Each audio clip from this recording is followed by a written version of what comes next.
শাবান মাস আসলে, রজব মাস আসলে সাহাবারা কি করতেন আসুন আমরা দেখি কিভাবে তারা রমাদানকে ওয়েলকাম জানাতেন। আমার প্রিয় ভাইরা, এই কোরআন নাজিল হয়েছে এই রমাদান আল মুবারক, এই বরকতময় মাসে। তাই আমাদের উচিত এই মাসে আসন্ন যে রমাদান আল মুবারক, এই রমাদানে কোরআনের সাথে নিজেদের সম্পর্ককে বাড়ানো। আমরা কি আসন্ন রমাদানে কোরআনের সাথে আমাদের অ্যাটাচমেন্ট, সম্পর্ক বাড়াতে চাই? চান সবাই?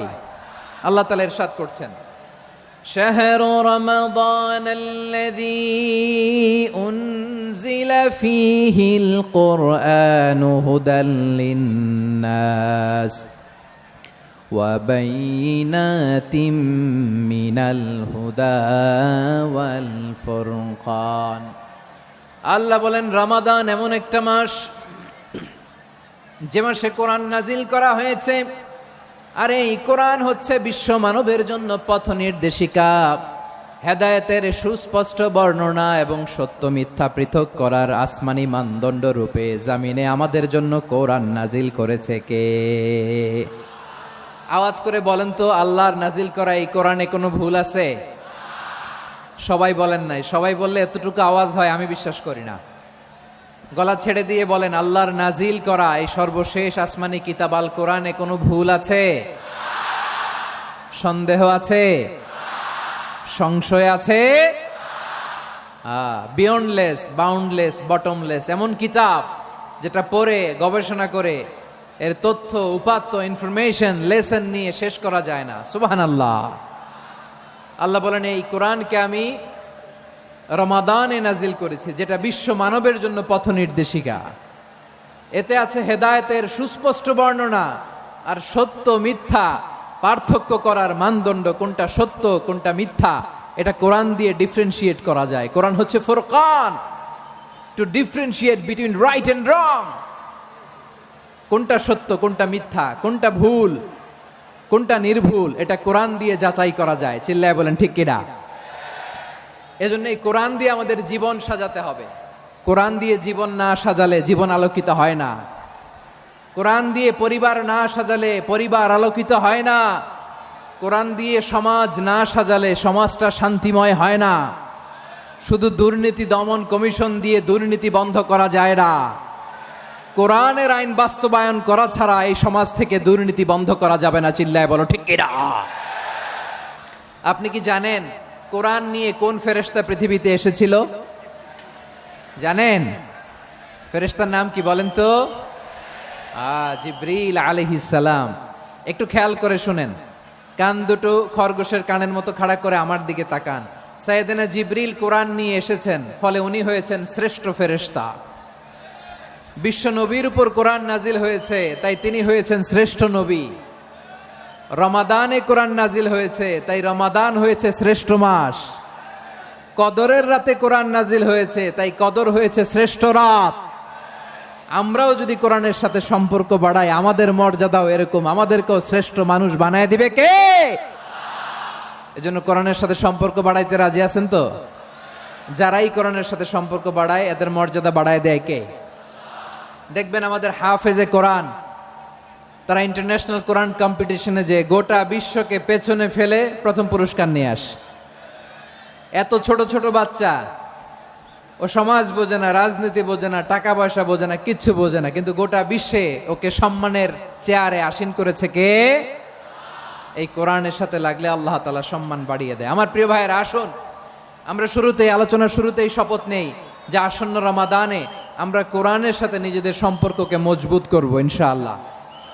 সবাই বলুন ইনশাআল্লাহ। শাবান মাস আসলে, রজব মাস আসলে সাহাবারা কি করতেন আসুন আমরা দেখি কিভাবে তারা রমাদানকে ওয়েলকাম জানাতেন। রজব শাবান আসলেই ওনারা রমাদান পর্যন্ত পৌঁছার আকুতি, আগ্রহ আর ফরিয়াদ আল্লাহর কাছে জানাতেন আর বলতেন, ইয়া আল্লাহ, রমজান পর্যন্ত আমাদের হায়াত বাড়িয়ে দাও। আল্লাহুম্মা বাল্লিগনা রমাদান। আল্লাহ তুমি রমজান পর্যন্ত আমাদের পৌঁছে দাও। আল্লাহুম্মা বারিক লানা ফি রজব ওয়া শাবান ওয়া বাল্লিগনা রমাদান। আল্লাহ রজব শাবানে বরকত দাও, আল্লাহ রমজান পর্যন্ত তুমি আমাদেরকে পৌঁছে দাও। আওয়াজ করে পড়েন আমিন। গত বছর অনেকের সাথে আমরা একসাথে রমাদান কাটিয়েছি, তাদের অনেকে দুনিয়াতে এখন বেঁচে নাই, এরকম আছে না নাই? আচ্ছা, এই বছর যদি খুশনসিব হয় আমাদের, আমরা যদি পাই, আগামী বছরও যে রমাদান আমরা পাবো কোনো গ্যারান্টি আছে? তাহলে আসুন আমরা ভেবে নেই, হতে পারে this Ramadan could be the last and final Ramadan in our life. হতে পারে এই রমাদানই হতে পারে আমার জীবনের শেষ রমাদান। ঠিক কিনা বলেন? তাই আসুন আমরা আল্লাহর কাছে দোয়া করি, আল্লাহুম্মা বাল্লিগনা রমাদান। আল্লাহ, তুমি রমাদান পর্যন্ত আমাদেরকে পৌঁছে দাও। আওয়াজ করে পড়েন আমিন। ইবনু রাজাব আল হাম্বালি লাতাইফুল মাআরিফের মধ্যে লিখেছেন, সাহাবারা ওনারা রমাদান কেন্দ্রিক, আমাদের সালাফ সালফে সালিহিনরা রমাদান কেন্দ্রিক জীবন কাটাতেন। ওনারা রমজান আসার 6 মাস আগে আল্লাহর কাছে দোয়া করতেন, আল্লাহ রমজান পর্যন্ত পৌঁছে দাও। রমজান চলে যাওয়ার পরে বাকি 6 মাস আল্লাহর কাছে দোয়া করতেন, আল্লাহ এই রমাদানে যে ইবাদত করেছি এই ইবাদতগুলো তুমি কবুল করে নাও। সুবহানাল্লাহ। তাহলে পুরো বছর রমাদান কেন্দ্রিক জীবন। রমজান আসার আগে 6 মাস দোয়া করতো, আল্লাহ আমরা যেন রমজান পাই। রমজান চলে যাওয়ার পরে বাকি 6 মাস বলতো, আল্লাহ রমজানে যে ইবাদত করেছি এগুলো তুমি কবুল করে নাও। সুবহানাল্লাহ। আবার এই শাবান মাসে আল্লাহর হাবিব সাল্লাল্লাহু আলাইহি ওয়াসাল্লাম সবচেয়ে বেশি রোজা রাখতেন। কানা ইয়াসুমু শাবানা কুল্লাহ, সবচেয়ে বেশি রোজা রাখতেন শাবান মাসে। ওয়া কানা ইয়াসুমু শাবানা ইল্লা কলিলা, শাবানের অল্প কয়েকদিন ছাড়া পুরো শাবানটাই বিশ্বনবী রোজা রাখতেন। সুবহানাল্লাহ পড়েন। এই শাবানে আপনারা রোজা রাখছেন তো? রাখছেন? আল্লাহ তুমি কবুল করো, আমরা সবাই পড়ি আমিন। এই শাবান শেষে আমাদের মধ্যে আগমন করবে রমাদান, এবং এই রমাদানুল মুবারক আল্লাহ তাআলা আমাদের জন্য সিয়াম ফরজ করেছেন। কি ফরজ করেছেন? তিনি সূরাতুল বাকারার 183 নম্বর আয়াতে ইরশাদ করছেন, রাব্বুল আলামিন বলেন, ইয়া আইয়ুহাল্লাযীনা আমানু কুতিবা আলাইকুমুস সিয়ামু কামা কুতিবা আলাল্লাযীনা মিন ক্বাবলিকুম লাআল্লাকুম তাত্তাকুন।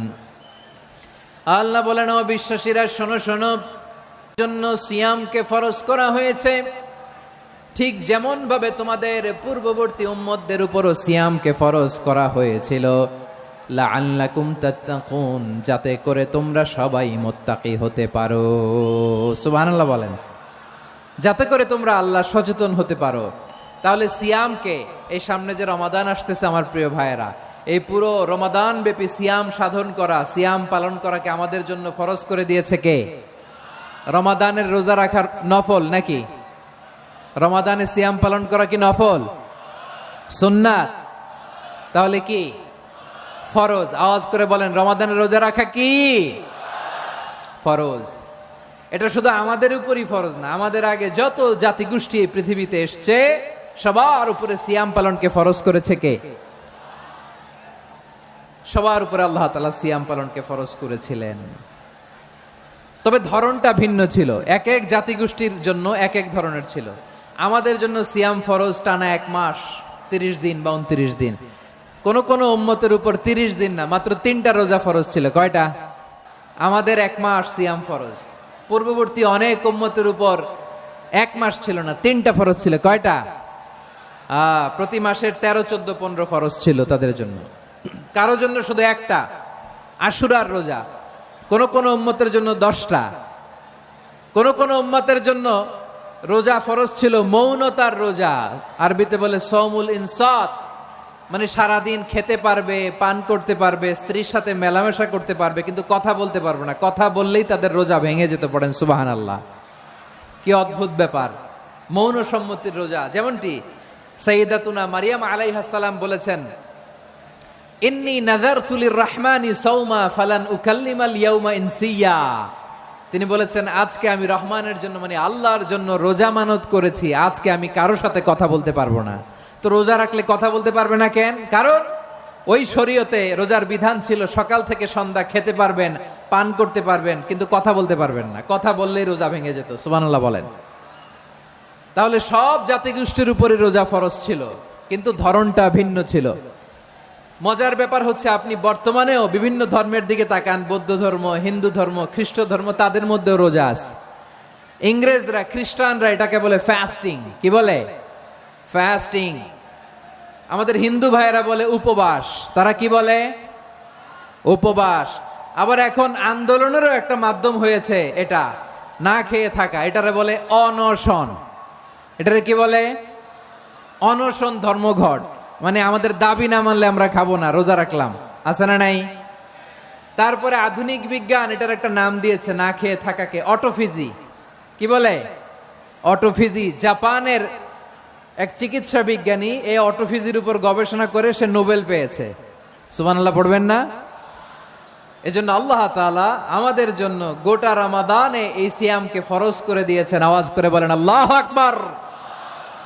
রাব্বুল আলামিন বলেন, ইয়া আইয়ুহাল্লাযীনা আমানু কুতিবা আলাইকুমুস সিয়াম, সিয়ামকে তোমাদের উপরে ফরজ করা হয়েছে, কামা কুতিবা আলাল্লাযীনা মিন ক্বাবলিকুম, যেমনি তোমাদের পূর্ববর্তীদের উপর রোজা ফরজ করা হয়েছিল, লাআল্লাকুম তাত্তাকুন, যাতে করে তোমরা আল্লাহ সচেতন হতে পারো, যাতে করে তোমরা মুত্তাকি হতে পারো। লাআল্লাকুম তাত্তাকুন, যাতে করে আমরা আল্লাহ সচেতন হতে পারি, আল্লাহ কনসিয়াসনেস আমাদের মধ্যে গ্রো করে। এটা হচ্ছে রোজার prime objective, the prime objective of Siam.